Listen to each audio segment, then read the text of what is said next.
রমজান মাস মানে 24 ঘন্টা যখন যা বলবেন সেটা কবুল হবে। সাহারি খেয়ে সিয়াম থাকবেন, বরকত হবে। ইফতার তাড়াতাড়ি করবেন, একটু 1 মিনিট দেরি করলে এটা হবে ইহুদিদের নীতি। কাজেই সূর্য ডুবার যেটা সরকারি টাইম আছে, সূর্য অস্ত পেপার পত্রিকায়, তার চেয়ে হাফ মিনিট 1 মিনিট আগে ইফতার করবেন। একটু দেরি হলে এটা হবে ইহুদিদের নীতি। জরুরিভাবে তারাবির সালাত আদায় করবেন। জামাতে তারাবির সালাত আদায় করেন যারা তাহাজ্জুদ পড়েন না। যারা তাহাজ্জুদ পড়েন তারা বাড়িতে পড়েন তারাবি, জামাতে যাওয়া লাগবে না। যারা তাহাজ্জুদ পড়াতে অভ্যাসী নন তারা জামাতে তারাবি পড়েন। মহিলারাও মসজিদে গিয়ে জামাতে তারাবি পড়বেন। যদি মহিলাদের এমামতিতে কোনো জায়গাতে তারাবি চলে তো হবে, কোনো সমস্যা নেই মহিলাদের এমামতিতে। ঈদের সালাত মহিলাদের এমামতিতে চলবে না। জুমার সালাত মহিলাদের এমামতিতে চলবে না। 5 ওয়াক্ত সালাত মহিলাদের এমামতিতে চলে। তারাবির সালাত মহিলাদের ইমামতিতে চলে। তাহাজ্জুদের সালাত মহিলাদের ইমামতিতে চলে। যেই মসজিদে মহিলাদের সালাতের জায়গা আছে সেখানে মহিলারা পুরুষের সাথে গিয়ে তারাবির সালাত আদায় করবে। জরুরি কথা যে স্ত্রী মিলনের কারণে আপনার ফরজ গোসল আছে, আজান হয়ে গেছে, কোনো সমস্যা নেই, খেয়ে নেন, পরে গোসল করিয়েন। সাহারি খান এই অবস্থাতে গোসল না করেই সাহারি খেয়ে নেন, তারপরে গোসল করে সালাত আদায় করেন, কোনো সমস্যা নেই। দিনে স্বপ্নদোষ হলে সিয়ামের ক্ষতি হবে না। রক্ত দিলে সিয়ামের ক্ষতি হবে না, রক্ত নিলে সিয়াম বাদ পড়ে যাবে। শ্বাসকষ্টের কারণে ইনহেলাল ব্যবহার করলে সিয়ামের ক্ষতি হবে না। যেই ইঞ্জেকশন খাদ্যমূলক সেটা নিলে রোজা ভেঙে যাবে। যে ইঞ্জেকশন খাদ্যমূলক নয় সেটা নিলে সিয়ামের ক্ষতি হবে না। তরকারি জিহ্বাতে চেখে দেখলে সিয়ামের ক্ষতি হবে না। জিহ্বার ওপরটা হলো একটা পদার্থ দেওয়া আছে, নিচে দেওয়া নাই। তরকারি নিচে ধরে দেখেন, এখানে ধরে দেখেন, বুঝতে পারবেন এটা টক না মিষ্টি না লবণ বেশি, দিয়ে দেখিন ওই যেই পদার্থটা উপরে দেওয়া আছে সেটা নিচে দেওয়া নাই। কানের বহু বচন আসেনি কোরআন মাজিদে, কারণ মানে এইটা মূলত কান নয়, এটা একটা চেহারা সুন্দর করার একটা আল্লাহর পদ্ধতি, চেহারা সুন্দর করার ভিতরে একটা। প্রতিবেশী গ্রামে যারা না মিসকিন না, ওরাই আমাদের বদনাম করে। আপনি খালি বলে দেখেন ঢাকা থেকে, আম্মা আমাদের গ্রামে যে একটা চাচি ছিল না, অসহায় চাচি, ওকে একটা কাপড় কিনে দেন তো, আম্মা টাকা পাঠাচ্ছে। আরে করেছো কি তুমি, করেছো কি? দিন রাত তোমাদের বদনাম করে, ওকে দেওয়া হবে না, দেওয়া হবে না, দেওয়া। বলে দেখেন আপনার মাকে, এ কথা বলবে। এই হলো মিসকিন, যে সব সময় খেলে আপনার বিরুদ্ধে চলে, বস্তির মহিলার মতো ঝগড়া করে, সংসারও চলে না, চাইতেও পারে না। মিসকিন কাকে বলে বলেন তো দেখি? সংসারও চলে না, চাইতেও পারে না। খারাপ যে হবে সবাই তা নয়, আমি একটা বললাম আর কি, অনেকেই ভালো আছে, তো একে দিতে হবে। আর ফকিরকে যে চেওড়ায় 100 কেজি চাউল দিবেন, একদিন সমানে 1 কেজি 250। যেই মহিলার পেটে বাচ্চা আছে, গর্ভবতী, সে পরে শ্যাম পালন করতে পারে, বা এখনই 100 কেজি করে চাউল দিবে, বাস শেষ। যে মহিলা বাচ্চাকে দুধ খাওয়ায় সে পরে করবে, অন্যথায় এখনই 100 কেজি করে চাউল দিবে, শেষ, বাস শেষ। ইফতার করার সময় তাজা খেজুর দিয়ে ইফতার করতে হবে। তাজা খেজুর না থাকলে শুখা খেজুর, শুখা খেজুর না থাকলে পানি। রাজশাহী চাঁপাইনবাবগঞ্জের ফজলি আম যতই মিষ্টি হোক না, দামি হোক না কেন, ইফতারের যোগ্যতা রাখে না। আঙ্গুর যতই ভালো ফল হোক না কেন, ইফতারের যোগ্যতা রাখে না। পৃথিবীতে যে কোনো ফল, যে কোনো খাদ্য ইফতারের যোগ্যতা রাখে না, শুধুমাত্র এক তাজা খেজুর, না হলে 2 শুখা খেজুর, না হলে 3 পানি। ইফতার হবে বিসমিল্লাহ বলে, আল্লাহুম্মা লাকা সুমতু ওয়া আলা রিজকিকা আফতারতু, এটা নয়, বিসমিল্লাহ বলে কিছু খেয়ে যাহাবাত জামাও আবদাল্লাতিল উরুক ও সাওয়াতাল আজর। গ্রামে একজনকে এতেকাফ করতেই হবে মহল্লাতে, নইলে মানুষ গুনাহগার হবে, কথা মিথ্যা। এতেকাফ জরুরি নয়, ওটা একটা ইবাদতের পদ্ধতি। মহিলাদেরকে ঈদের মাঠে যেতেই হবে, যেতেই হবে। মহিলাদের 5 ওয়াক্ত সালাত বাড়িতে ভালো, জুমার দিন যাওয়া ভালো, ঈদের মাঠে যেতে বাধ্য। বলেন তো দেখে এই ছেলে, বলো তো, মহিলাদের 5 ওয়াক্ত সালাত বাড়িতে ভালো, জুমা মসজিদে যেতে পারে। মহিলাদের জুমার দিন মসজিদে যাওয়া ভালো, মহিলাদের ঈদের মাঠে যাওয়া জরুরি, যেতে বাধ্য, যেতেই হবে। যদি ঈদের মাঠে জায়গা না থাকে তো রাস্তায় দাঁড়াবে, যেতেই হবে। ফেতরা শস্য দিয়ে দিতে হবে, টাকা নয়। টাকা দিয়ে ফেতরা আদায় হবে না, টাকা দিয়ে ফেতরা আদায় হবে না, টাকা দিয়ে ফেতরা আদায় হবে না। সারা পৃথিবীর মানুষ সবাই যদি টাকা দিয়ে ফেতরা দেয়, সবাই পাপী। ভারত, বাংলাদেশ, পাকিস্তানের 95% জন লোক মাঝহাব মানে, তারা ইরাকের পরিমাপ অনুযায়ী 3.5 কেজি ধরে 1.25 কেজির দাম ধরে টাকা দেয়। ওরা মাঝহাব মানতে মজবুত, যার কারণে বিবেচনা করা লাগে না। বাস সেই কালে মুআবিয়া রাদিয়াল্লাহু, সেই কালে আবু সাঈদ খুদরি রাদিয়াল্লাহু তাআলা মুআবিয়ার কথা মানেননি, বলেছেন যে যা রাসূলের যুগে করেছি করবই। 100 শস্য, 100 গম, 100 চাউল, 100 পনির, 100 খাদ্য, নাহলে 100 আটা, যেটা সহজ হয় 100। যেটা সৌদি আরবের মদিনার শাক 2.5 কেজি বা 2 কেজি 400 গ্রাম, বা 2.5 কেজি 2 কেজি 500 গ্রাম। শুনুন সম্মানিত দিনী ভাই বোন, রমজান মাসে মাওলানা সাহেবদেরকে ইফতারি দাওয়াত দিতে হবে না। মাওলানা সাহেবকে দাওয়াত দিয়ে খাওয়ায় না, ওটা করতে হবে না।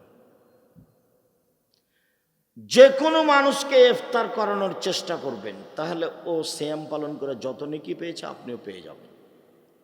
রমজান মাসে মসজিদ ভিত্তিক সবাই মিলে একসাথে প্রতিদিন এরকম নিয়ম পালন করা হবে না, এতে খালি গন্ডগোল হইচই হয়। তবে যদি শিক্ষামূলক ব্যবস্থা থাকে, যেমন জামিয়া সালাফের পক্ষ থেকে আছে, প্রায় 550 মসজিদে মক্তব চালু হবে, প্রশিক্ষণ চালু হবে সামনের 1 তারিখ থেকে, এবং তাদের খাওয়া থাকা আসা ফ্রি থাকবে। রাজশাহীতে, অন্যান্য জায়গাতে প্রশিক্ষণ থাকবে, সেখানে প্রশিক্ষণে উপস্থিত হয়ে আপনি ইফতার করতে পারেন। সেটা হলো শিক্ষার কারণে। আপনি এমনিতে গ্রামের লোকেরা এক জায়গাতে প্রতিদিন ইফতার করবে, সব টাকা পয়সা জমা হইচই করবে, চিল্লাচিল্লি করবে, এতে ইবাদতের ঘাটতি। জরুরি রমজান মাসে কাজ কম করতে হবে। রমজান মাস আসলে মানুষ মনে করে 11 মাস যে ব্যবসা করেছি 1 মাসে করে নেব 11 মাসের সমান। যদি তাই হয় তাহলে কাপড় বিক্রেতা যেখানে যারা কাপড় তৈরি করছে সেখানে ওই লোকজন ব্যস্ত, তারপর দোকানদার ব্যস্ত, দেখবেন যে খালি ব্যস্ততায়। কিসে? তাসবিহ তাহলিল কিচ্ছু নাই। ইফতারি তো 16 আইটেমের, তো যারা বানাচ্ছে তারাকে বানাতে হবে না, তো ব্যস্ত। বানাচ্ছে তো কিনতে হবে না, তারা বিক্রিতে ব্যস্ত। কেউ ইবাদতে ব্যস্ত নেই। সব খালি লেনদেনে ক্রয় বিক্রয় ব্যস্ত। তো যদি রমজানকে মূল্যায়ন করতে চাই তাহলে কম খাও, কম কথা বলো, কম ঘুমাও। কম খাও, কম কথা বলো, কম ঘুমাও। আমাদের চাঁপাইনবাবগঞ্জে মহিলারা হাতের রুটি বানায়, বাস লবণ দিয়ে হাতের রুটি খাওয়া হয় ইফতারের সময়, কিছুই লাগে না। সুন্দর সহজ, আজকেও কাছাকাছি তাই। কাজেই ইফতারি কম সাজান, রমজানকে বেশি মূল্যায়ন করেন। সম্মানিত দিনী ভাই বোন, কাঁচা ডাল দিয়ে মেশাক করলে সিয়ামের কোনো ক্ষতি হয় না। পেস্ট দিয়ে দাঁত পরিষ্কার করলে সকালে দুপুরে কোনো কিছু সমস্যা হয় না। তারপর ভুল করে কিছু খেয়ে নিলে সমস্যা হয় না। দিনে স্বপ্নদোষ হলে সিয়ামের কোনো সমস্যা হয় না। বিষয়গুলি খুব খেয়াল করে রমজানকে যথাযথভাবে মূল্যায়ন করার চেষ্টা করবেন। বেশি বেশি দোয়া করবেন, কান্নাকাটি করবেন। চাঁপাইনবাবগঞ্জের মতো রাত্রি জাগলে শেষ 10 রাত 5 রাত রাত্রি জাগা হয় না। চাঁপাইনবাবগঞ্জের কি বলেন তো আব্দুর রাজাক সাহেব, ওই সবাই এক জায়গাতে বসে কোরআন মাজিদ তেলাওয়াত করে, জিলাপি খায়, গল্প করে, এইটা চলবে না। তাহলে কিভাবে রাত জাগতে হবে? রাত জাগার পদ্ধতি হলো এশার সালাত জামাতে আদায় করেন, একটু শুয়ে যান, 10:30 11টার দিকে উঠেন, সুন্দর করে অজু করে আল্লাহ আকবর বলে সালাত শুরু করেন। আপনার তো কোরআন মাজিদ মুখস্থ নাই, সূরা ইখলাস আছে, কুল আল্লাহ, তো সূরা ফাতিহার পরে কুল আল্লাহ 1 বার 2 বার 50 বার 1000 বার যতক্ষণ থাকা যায়। তারপরে রুকু সুবহান রাব্বিয়াল আযীম 1000 বার যতক্ষণ থাকা যায়। তারপরে সিজদা সুবহান রাব্বিয়াল আলা যতবার থাকা যায় 1000 বার হোক না কেন। এ হলো 1 রাকাত। এভাবে আরেক রাকাত, এ হলো 2 রাকাত, আর 2 রাকাত, এ হলো 4 রাকাত। দেখবেন 1.5-2 ঘন্টা গেছে। এখন দরজাটা বন্ধ করে দেন, ঘরে যেন কেউ না আসে। হাত তুলে দোয়া করেন, কান্নাকাটি করেন, তাসবিহ তাহলিল করেন, জিকির আজকার করেন। 1-1.5 ঘন্টা ক্ষমা আজকে নিতেই হবে। ক্ষমা না হয়ে সকাল হতে দেওয়া হবে না।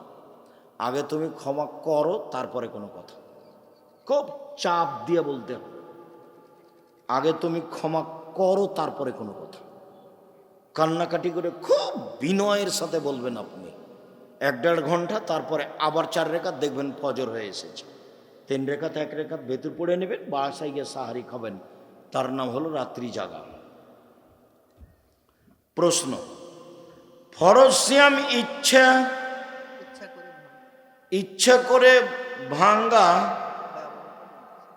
ইচ্ছা করে ভাঙ্গার ভয়াবহতা জানতে চাই। মহাপাপ। সারা জীবন যদি এখন রোজা থাকে, একদিন নেকি ধরার জন্য আর হবে না। সারা বছর সিয়াম পালন করলে ওটা আর হবে না। তবে ইচ্ছাকৃত সিয়াম ছেড়ে দিলে ওই স্থানে একটাই করতে হবে। তবে যদি স্ত্রী মিলনের কারণে সিয়াম ভেঙে যায় তাহলে 60টা করতে হবে। আব্দুর রাজ্জাক সাহেব 1 মাসই তো গেছে, আবার 2 মাস। তো যদি তাই হয় তাহলে 60 জন মিসকিনকে 100 কেজি করে চাল দিতে হবে। 60 জন মিসকিনকে 100 কেজি করে চাল দিতে হবে। আর পুরুষকে দিতে হবে, মহিলাকে নয়। জরিমানা কাকে দিতে হবে? পুরুষকে, মহিলাকে নয়। খেয়াল করে রাখবেন। নিজ ইচ্ছায় বমন করলে সিয়াম ভেঙে যাবে, নিজ ইচ্ছায় বমন না হলে সিয়াম নষ্ট হবে না। আসসালামু আলাইকুম, আমার বন্ধু সালাত আদায় করে না, তার সাথে সম্পর্ক রাখা কি ঠিক হবে? না, তার সাথে সম্পর্কটা হবে না। ওই যাওয়ার আগে বই পুস্তক আছে এমনি চলে যায় না। আমার পক্ষ থেকে কিনা ফ্রি বিতরণ ইতেসাম আছে, একটা কিনতে হবে আর একটা ফ্রি। যেটা ফ্রি সেটা আমি কিনেছি। ওটা তো পত্রিকা তো আপনারা ছাপান, পত্রিকা আমি ছাপাই না। আমি যেগুলো ছাপাই সেগুলো আমার বই যেগুলো, আর পত্রিকা হলো জামিয়া সালাফের মুখপাত্রটা আপনাদের।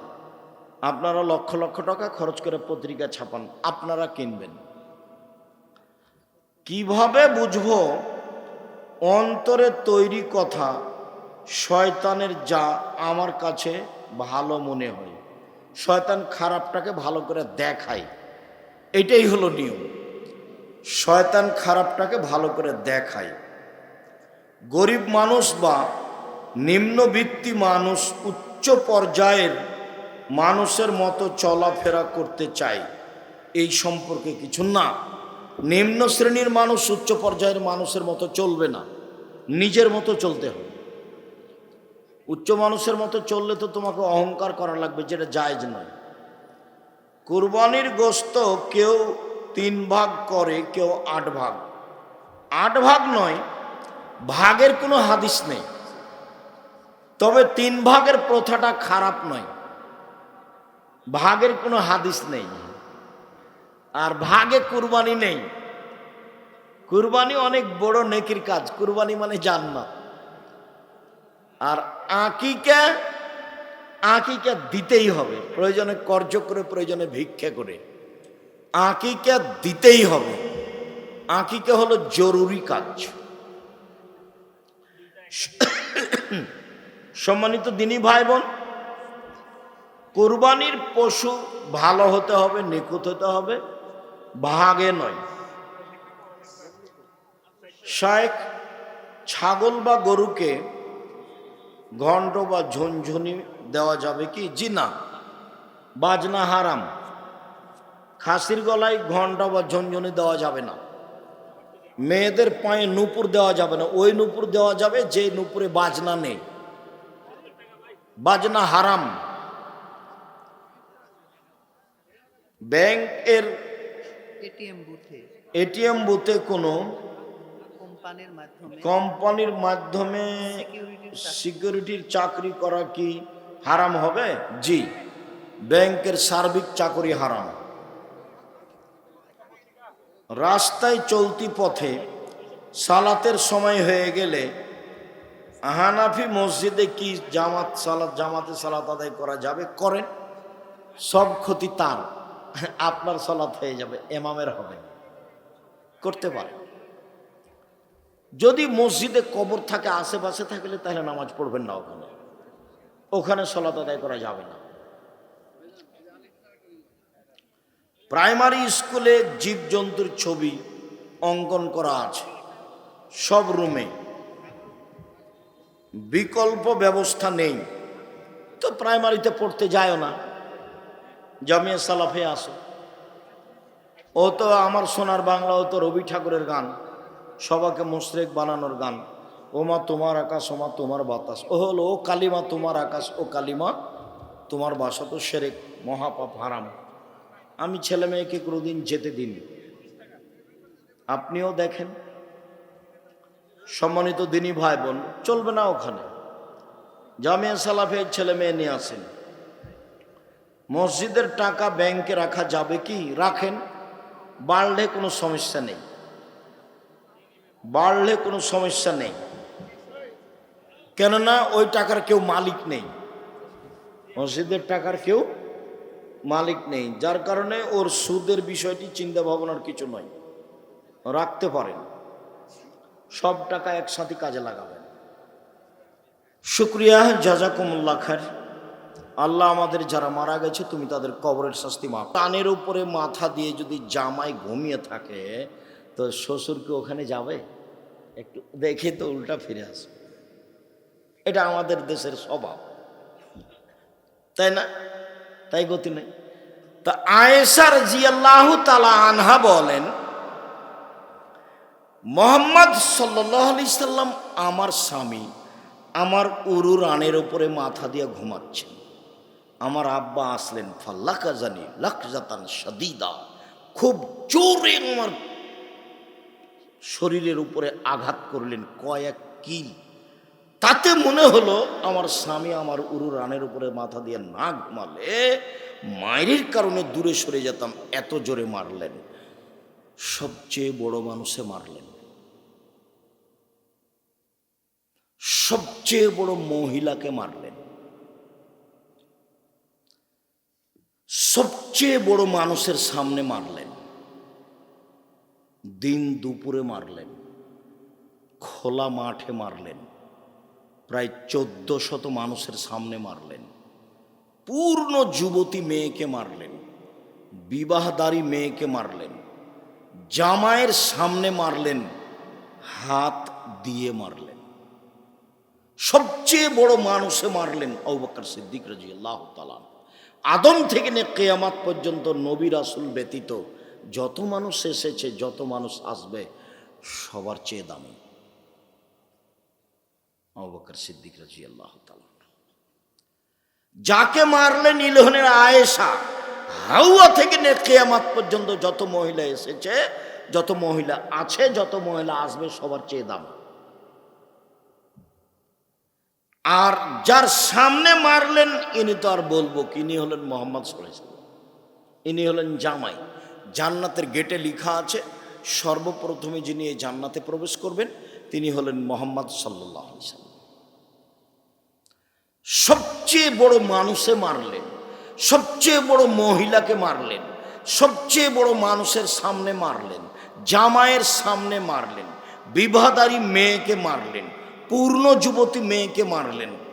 মেয়ের উরু রানের উপরে মাথা দিয়ে জামাই ঘুমিয়ে আছেন এই সময়ে মারলেন, খোলা মাঠে মারলেন, প্রায় 1400 মানুষের সামনে মারলেন, দিন দুপুরে মারলেন, হাত দিয়ে মারলেন। এত বড় বাপে এত বড় বেটিকে এত বড় মানুষের সামনে মেরে দিলেন।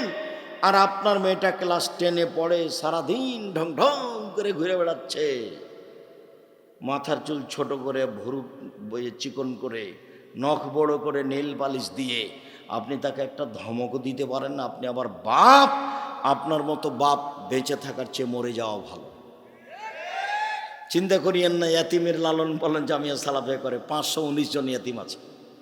আপনি ইনশাআল্লাহ আপনার মেয়ের লালন পালন হবে, আপনার মতো বাপের প্রয়োজন নাই, এরকম বাপের প্রয়োজন নাই। কালকে যদি 519 জন ইয়াতিম আরও বেশি হয়ে যায়, জামিয়া সালাফিয়া বহন করবে ইনশাআল্লাহ, কোনো সমস্যা নেই। 5000-এর বেশি ছেলে মেয়ে আছে, 300 জন শিক্ষক শিক্ষিকা আছে দেশ বিদেশের। প্রতি মাসে প্রায় 40 লক্ষ টাকা বেতন লাগে।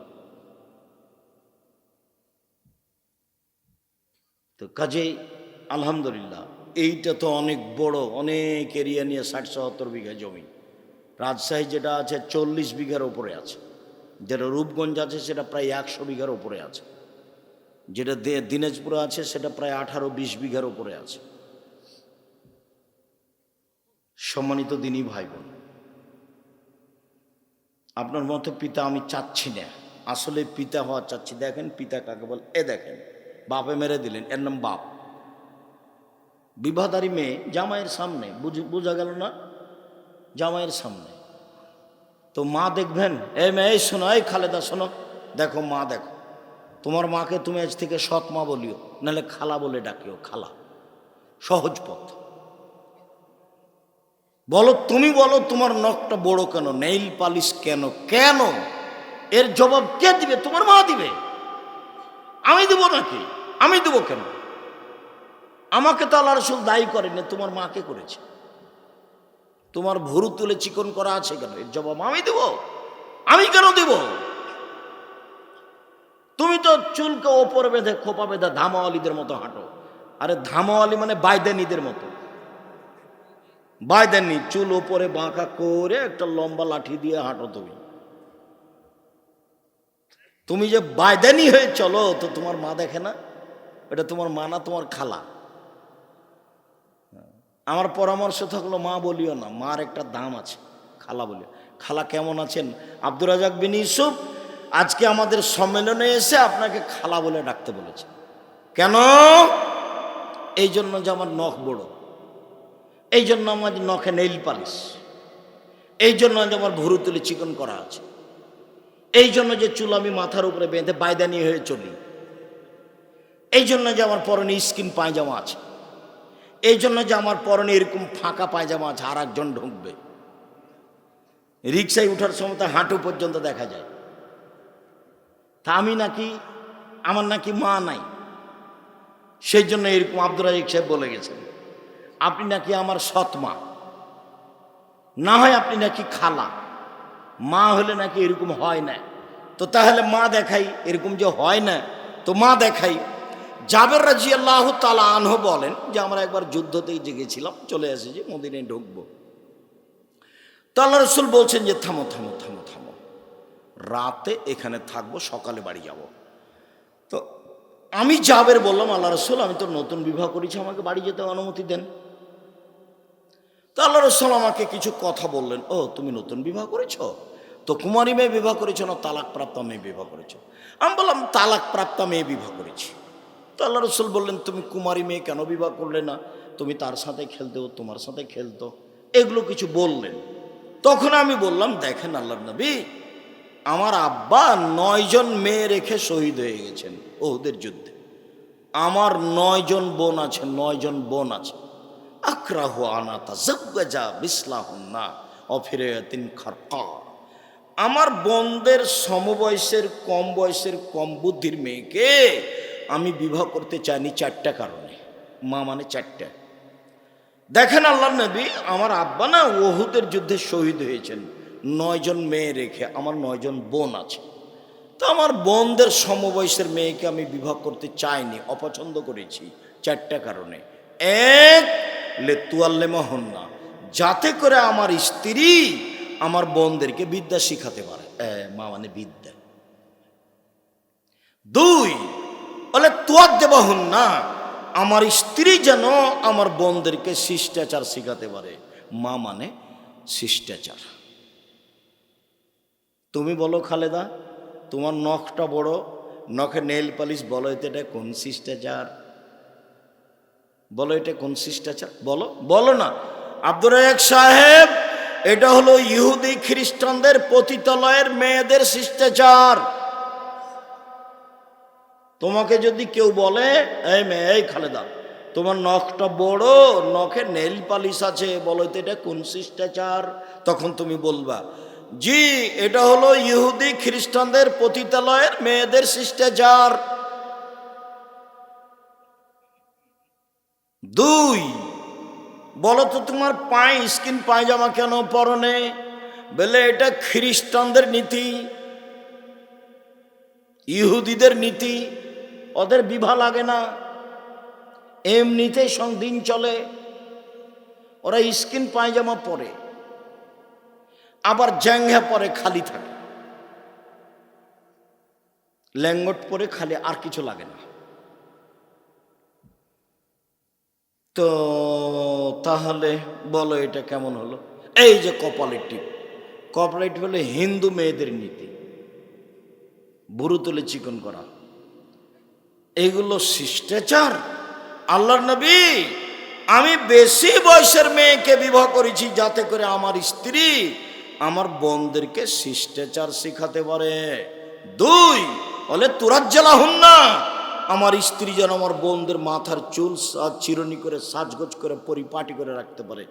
মা মানে মেয়ে হলো পরিপাটি হয়ে থাকবে, সাজগোজ হয়ে, সুন্দর হয়ে, ঝকঝকে হয়ে থাকবে, তার মানে এ মেয়ের মা আছে।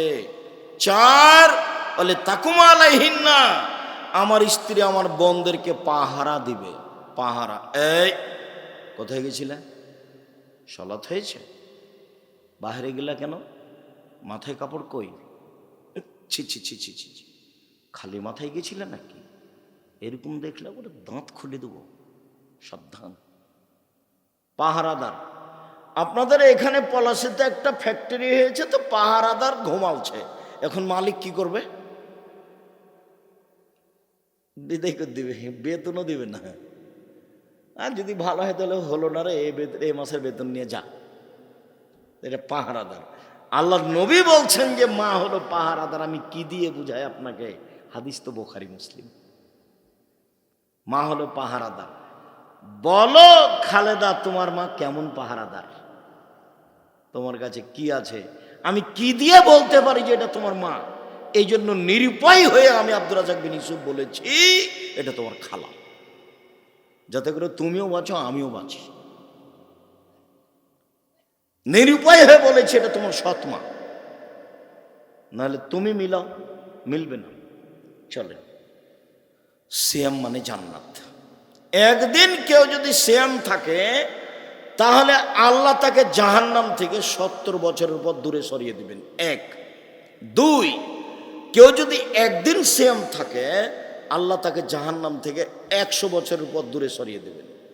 3, কেউ যদি একদিন সিয়াম থাকে আল্লাহ তাকে জাহান্নাম থেকে 500 বছরের পর দূরে সরিয়ে দেবে।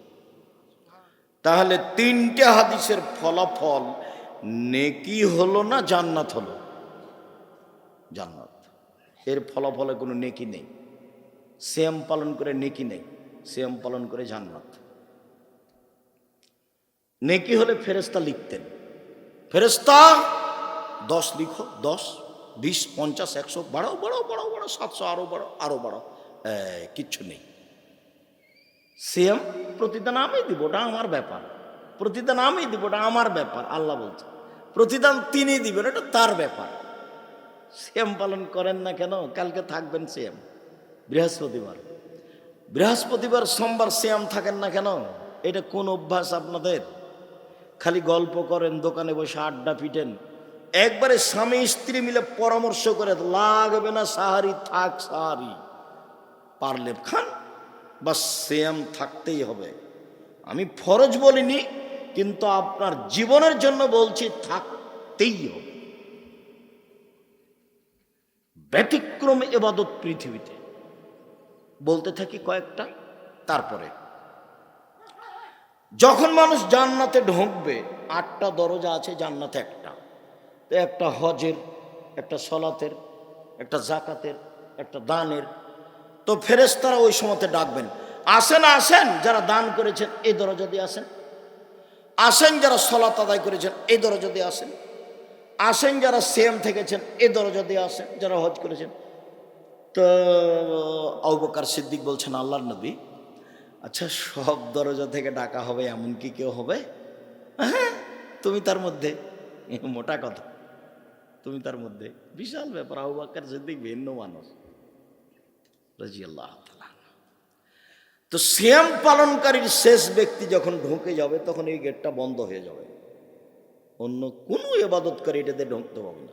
তখনও হজেরটাও খোলা আছে, সলাতেরটাও খোলা আছে। মানে সলাত আদায়কারী হজেরটা দিয়ে ঢুকতে পারবে, হজ পালনকারী সলাত দিয়ে ঢুকতে পারবে, কিন্তু সিয়াম পালন না করে এইটা দিয়ে ঢোকা যাবে না।